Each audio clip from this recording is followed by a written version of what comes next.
Somebody said, well, if you want to be successful in life, since you mentioned about the chai wala and this wala, all this, somebody said, well, if you want to be successful, just see what the masses are doing, do the opposite, you'll be successful. Because masses have never been. Masses have never been. So do the opposite. Look, even in the stock market, what's the best time to buy? When the whole world is selling. What is the best time to sell? When the world is buying. So that's where people do the opposite. So, but it takes a lot of guts and courage to do it. And you know something? These are basic, these are simple. There is no secret to success. There is no secret. People keep talking, what's the secret? What's the secret? There is no secret. You know something? People who are successful in life, they're not geniuses, but many times they avoid stupid mistakes. I repeat, this is important. People who hit big numbers or success in life, they're not geniuses, but many times they avoid stupid mistakes. So we need to understand where we are. Many times people ask me, what do winners do differently? My answer is, winners form the habit of doing things losers don't like to do. And what are the things losers don't like to do? They're the same things winners don't like to do either, but they do it anyway. See, losers don't like to get up in the morning. Winners don't like to get up in the morning either, but they get up anyway.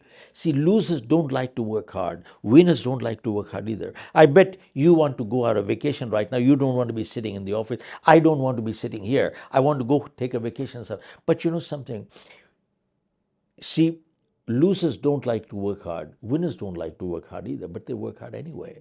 See, why am I saying this? Is because to them, the positive behavior becomes a reflex action. I repeat, if we have to think to do the right thing, we can never do it right. It must come automatic.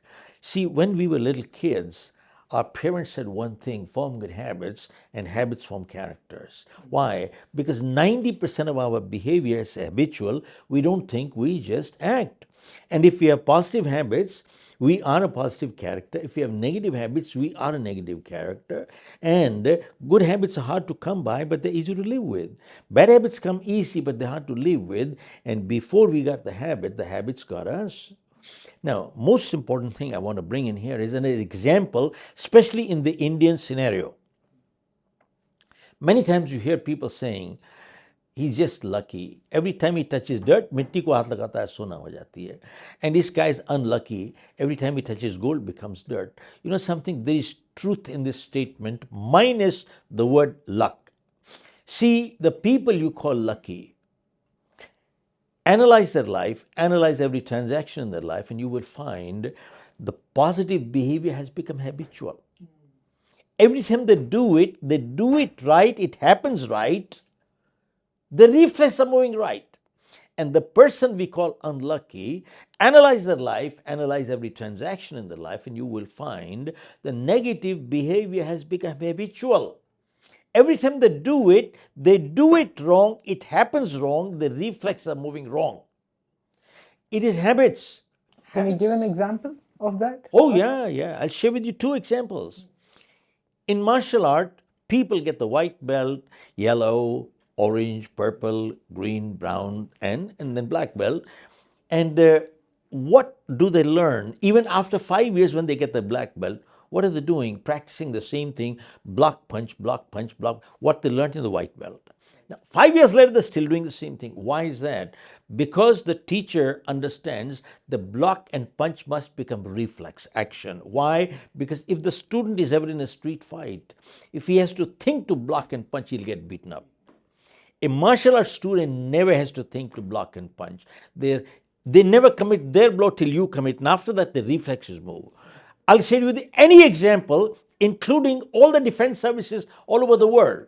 You notice 60-70% of time in the services goes into simulation of warfare. What is simulation of warfare? They play war games as if there's a real war going on right now. Why? They want to bring into reflex. Why? Because they realize when there's a real war, if they have to think to fight a war, you think they can fight a war? Never. You go same thing, musicians, expert artist, anything. It is reflexes.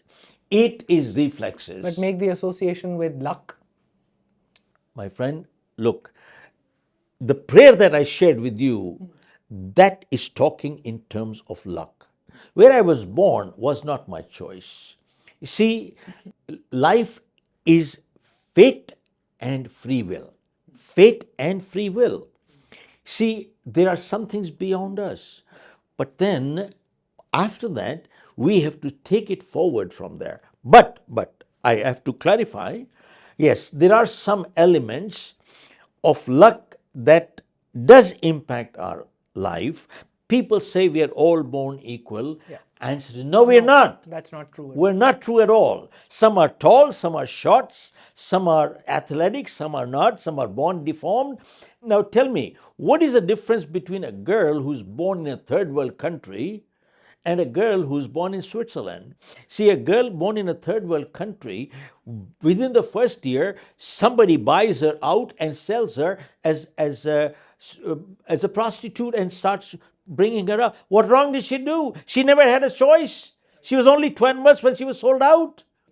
But a girl born in Switzerland, she's born in everything right. She's got all the schooling, all good health care. She decides her life, her education, her marriage, and she lives a good life. What's wrong? No, I understand that. We understand that. But at the same time, there are enough stories where people have turned a negative into a positive. Now, turning that is difficult. It's not easy. Because when you get a head start in life, you go ahead much faster, provided you got the right values. But then the point is that that was beyond control. Now I have to make a choice. Can I make a choice? Should I make a choice?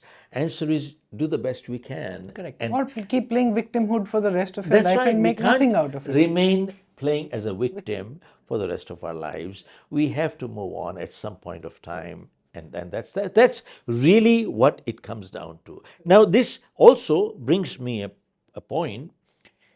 Cicero said something 2,000 years ago. He said everything in life falls into two categories. Either we can do something about something, or we can do nothing about something. If we can do something about something, why worry? But if we can do nothing about something, then why worry? So either ways, that is not a solution to us. We have to move on. And sadly, when we go through such situations, though it's easier to talk, don't get me wrong, but much difficult to do. You look at a guy who does not have the meal for next meal in the evening. What do you expect this guy to do? And he says, maintain a positive attitude. He has 2 kids, nothing to eat in the evening. What does he do? There are people with abject poverty. They don't know where the next meal is going to come from. What do? They are selling drugs. They are prostituting themselves. What is it? Probably you and I would do the same thing. Probably you and I would do the same thing. See, as somebody said, there are no principles on empty stomach. And we hear so many politicians and bureaucrats talking, values. Their stomachs are bloody full. And their bank balances are bloody full. Yeah. And most of them are taken from corrupt and ill-gotten wealth. Anyway, ill-gotten wealth.